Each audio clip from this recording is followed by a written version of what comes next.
Hey class. So I decided to do my instructional package on a little bit on handling hides. My hide for this project was used as the drum skin. I don't think a lot of you have any experience with this, maybe a few of you, but overall we were either carpenters or welders or cooks or hairdressers. So this is something new for us, or for you guys anyway. So I'm just going to pretend and not put you through the pain of watching me skin an actual animal. So this is going to be my fake beaver hide.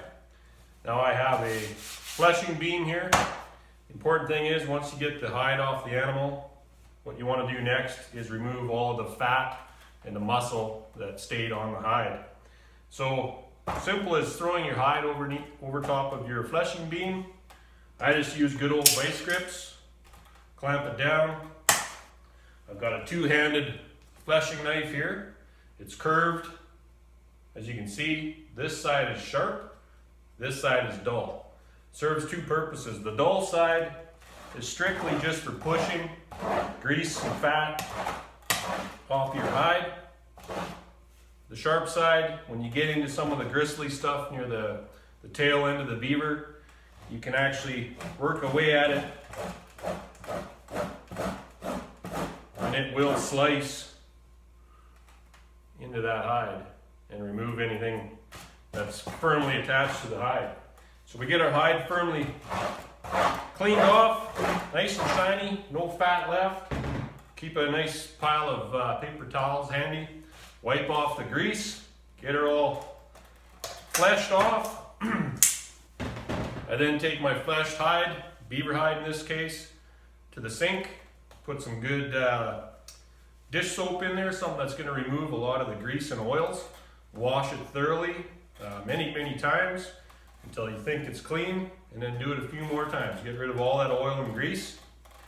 And then what you do is bring it out, rinse it off, roll it up in towels, get as much water out of it as you can. The next step then is to stretch that hide onto a board. Okay, beaver boards are nice because they actually have a pattern. You get a template from National North American Fur Auction, and it has a pattern on there. So you stretch out the beaver according to its size. You don't want to overstretch it because it'll just turn white and you stretched it too thin. Okay, so you leave that for about a week, get it nice and dry. Any fat spots that were left on the hide are going to show up as wet, oily spots on there, and you can just wipe it off with a soapy towel. Then what I had to do in order to put it onto the drum was re-soak it, and I just used clean tap water, soak it so that the hide becomes pliable, and we could stretch it over the surface of the drum. So that's a different aspect of shop work for most of you, but it's really not that difficult. I don't know, I've done maybe 40 beavers in my life, but definitely the first one I've ever done to be used on a drum. So like anything else, proper tools are required. Here's a close-up of the fleshing knife. You can see the angle on here. There's a bevel there, it's only on one side. So that beveled side lays down on the hide, so the bevel side is up. So it's only removing the meat and the fat. The flat side goes on the hide so that you don't dig in and cut your hide, right? This side is dull, and it's just for pushing, just for scraping. Cutting, scraping. Good idea before you go and do your fleshing is to thoroughly comb your hide. Get all the burrs and sticks and mud and rocks and sand and anything else out.